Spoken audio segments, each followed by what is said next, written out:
2024 was a year of conflict.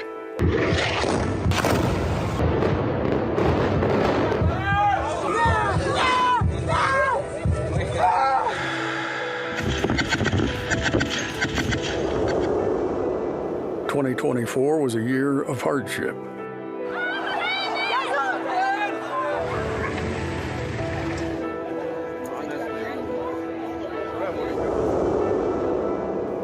2024 was a year of protest.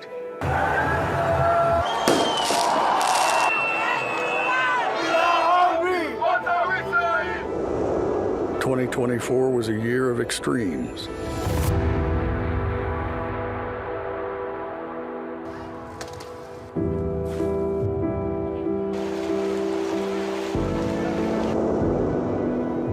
2024 was a year of change. The 47th President of the United States. The former president's comeback will be complete with a win in Wisconsin, a state that 2024 was a year of breakthroughs.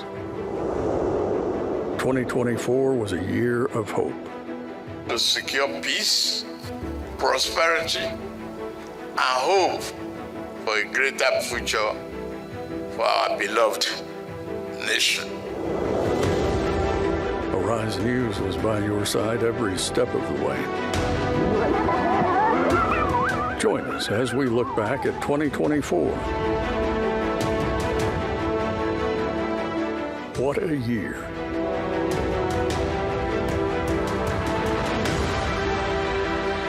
As we do a recap of the standout events of 2024 in the judiciary, one that sure stands out is the swearing-in of Justice Kudirat Kekere-Ekun as the second female Chief Justice in Nigeria's history. Justice Kekere-Ekun has laid out an ambitious reform agenda, speeding up justice delivery, introducing technology, and safeguarding judicial independence. But can she meet these high expectations? Arise correspondent Godfrey Shemage has the details. Do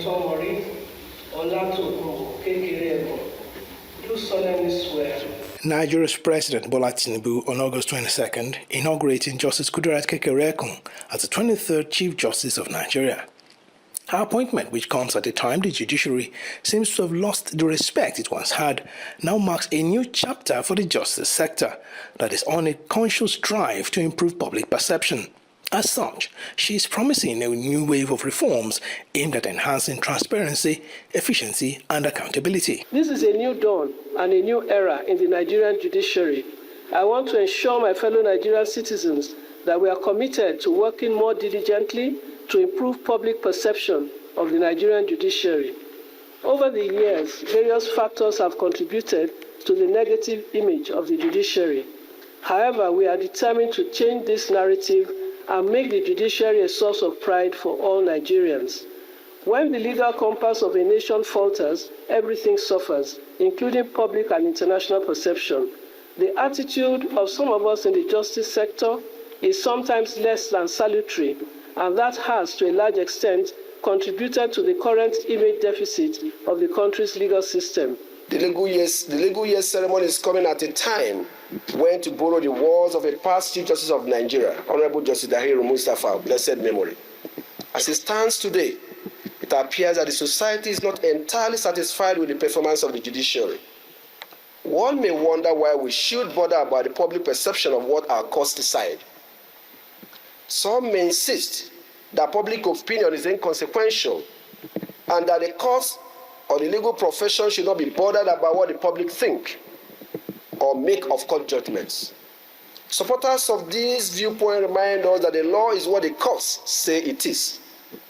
Persons who subscribe to this school of thought argue that the law is not what the statute books say it is, but the law is what the judges say in their judgments that the law is. Justice Kekere-Ekun's tenure as the CJN comes with high expectations, and to match that, she has outlined an ambitious agenda to strengthen the independence of the judiciary.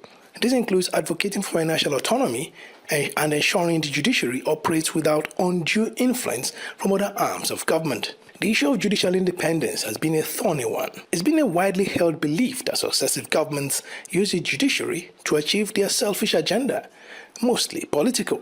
The new CJN has therefore pledged to address this. The Nigerian courts have the reputation of being among the busiest in the world. The burden of pending cases across all the courts weighs heavily on the system. Judicial officers still write court proceedings in longhand. The ripple effect of this includes slow justice delivery and overly congested prisons or correctional centers. On a number of occasions, justice may even be for the highest bidder.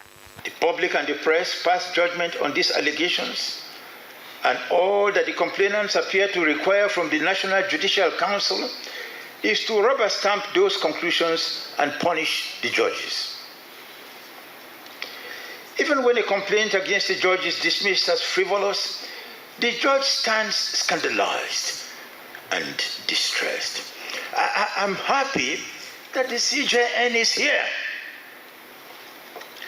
And let me say that the National Judicial Council is not a body for prosecuting judges. It should be a body for defending judges. There are no clear criteria for assigning cases. Some cases are not assigned 6 months after they are filed. Others are assigned the day they are filed. How come that those who are responsible for the bad economy are being given issue of first-line charge, as in giving them priority that has to do with election petitions? They come up, everything is just surrounded. But issue that will really enhance the economy, that has to do with acquisition of lands and all that, is the cases are allowed to stay decades without being heard. It is completely a problem. Even in FCT, common ex parte motion before a judge in this FCT, ex parte motion lasted for a year, more than a year, without being heard. Digitalization of court processes seems a way out of the obvious judicial logjam that Nigeria's justice system is in. The introduction of e-filing systems and virtual court hearings will potentially streamline judicial procedures, reduce delays, and enhance access to justice. This move towards embracing technology is seen as a critical step in modernizing Nigeria's judicial system. I have traveled around the world, different parts, to study the criminal justice system. It is only Nigeria. Even in neighboring African countries, Ghanaian courts don't take notes in longhand. In Ghana, they have fast-track court system, digitized. They will continue to do as if we don't know what we are doing. And it's not about funding. This software is a local software. So you don't need experts to come from abroad. A Nigerian, from the country, developed this software to automate the courts. And it's backed in the clouds. And it's based on a very secure system. It cannot be hacked easily. You need a super hacker to hack your system. Addressing the issue of corruption among judges is arguably the biggest problem in the justice sector. This is at the heart of the issue that has fueled the poor public perception of the justice system. I've seen some parties where I know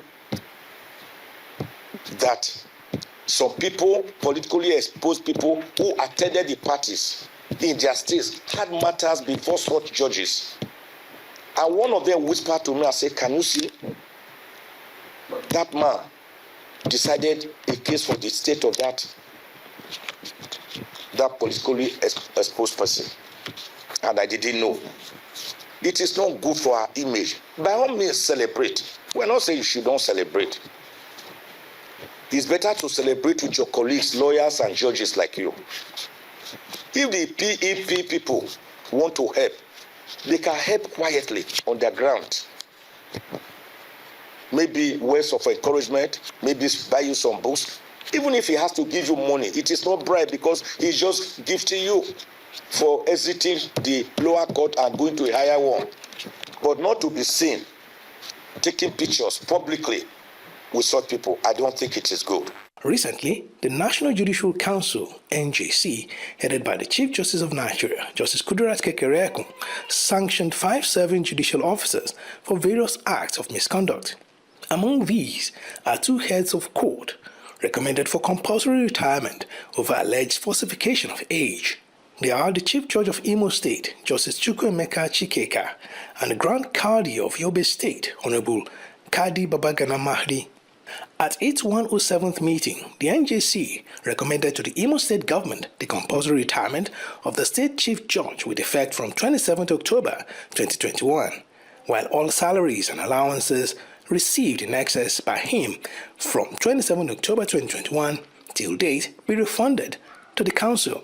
Similarly, Kadi Mahdi has 3 different dates of birth: 10th December, 28th January, and July, all in 1959, while his actual date of birth was 1952 and ought to have retired from service 12 years ago. I wouldn't even understand where a judge that is sitting before litigants will be having before him or her issue of falsification of age. And we are seeing a judge, being sanctioned for falsification of age. That one alone baffled me, wherein that there were affidavit of 3 sets of, 3 sets of changing of ages in one place and the other. That is one amongst a lot of sanctions that have already. So, but for the head, which is the CJN, to rise up to the occasion and to call a spade and make sure that those who are found wanting are equally sanctioned. And I seriously commend her for that particular noble action that she took upon her resumption. These are notable instances of misconduct by judicial officers, and this can even be more serious in other areas, such as arbitrary remand and conflicting judgments. A number of persons are reported to lose their lives in detention facilities or have been in prolonged detention in either police stations, DSS facility, army facility, and some other federal detention facilities. And sometimes there is no proper record kept on them. And this thing goes on in our country where there are adequate provisions made in the Police Act, made in the Addition of Criminal Justice Act, which require magistrates and judges to visit these detention facilities on a monthly basis, to look at the number of persons who are being detained, to inquire into why they have not been charged to court, in order to either order for their release or order that they be charged to court. We live in a country where a magistrate who has no jurisdiction to try a matter makes a remand order and appears to throw away the file, which in any case does not exist because no charge has been preferred. With Justice Kekere Ekun at the helm, there is a renewed sense of optimism that meaningful change can be achieved. While the prospect for judicial reforms seems promising, the path ahead will be tough. It will also require enormous resources. The success of the reforms requires collective commitment from all arms of government and the active participation of Nigerians themselves. The ultimate objective is to restore public confidence in the rule of law. 2024 has brought with it a legal shake-up that some Nigerians possibly saw coming. For instance, the Supreme Court has handed down a series of rulings that are reshaping the country's legal landscape, from giving states control over lotteries to freeing local governments from state control. Join us as we unpack these landmark rulings and explore what they mean for Nigeria's political and legal future. The year 2024 was quite an eventful one in Nigeria's legal landscape, with the Supreme Court delivering a series of landmark judgments with potentially far-reaching implications for the country's governance, economy, and social structure. One of these is a judgment delivered on November 22nd on the National Lottery Act, where Nigeria's apex court says the National Assembly lacked the authority to legislate on lotteries and game of chance, declaring the National Lottery Act 2005 invalid. The judgment followed the suit filed in 2008 by Lagos and other states of the Federation, challenging the National Assembly's powers to regulate lottery activities. This decision therefore grants state governments the exclusive power to regulate lotteries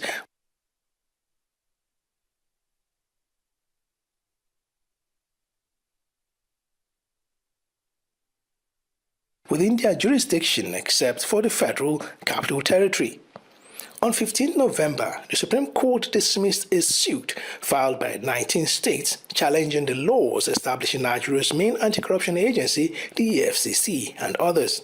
Justice Uwani Abba-Aji, who led a 7-member panel of the Apex Court Justices at Nigeria Financial Intelligence Unit, and it is not a treaty but does not contravene the provisions of the Constitution of the Houses of Assembly. The is challenging the constitutionality of the directive issued by the NFIU, limiting cash withdrawal for states, knowing fully well that in Nasarawa State we have a social investment policy geared towards enhancing the living standard of the people at the grassroots, where His Excellency the Governor Engineer Abdullahi A. Sule, out of his passion for lifting people out of poverty, initiated a program through which indigent people at the grassroots level are being shared some stipends running into millions of naira, and is a talk of the states, and the entire people of the state are very happy with that.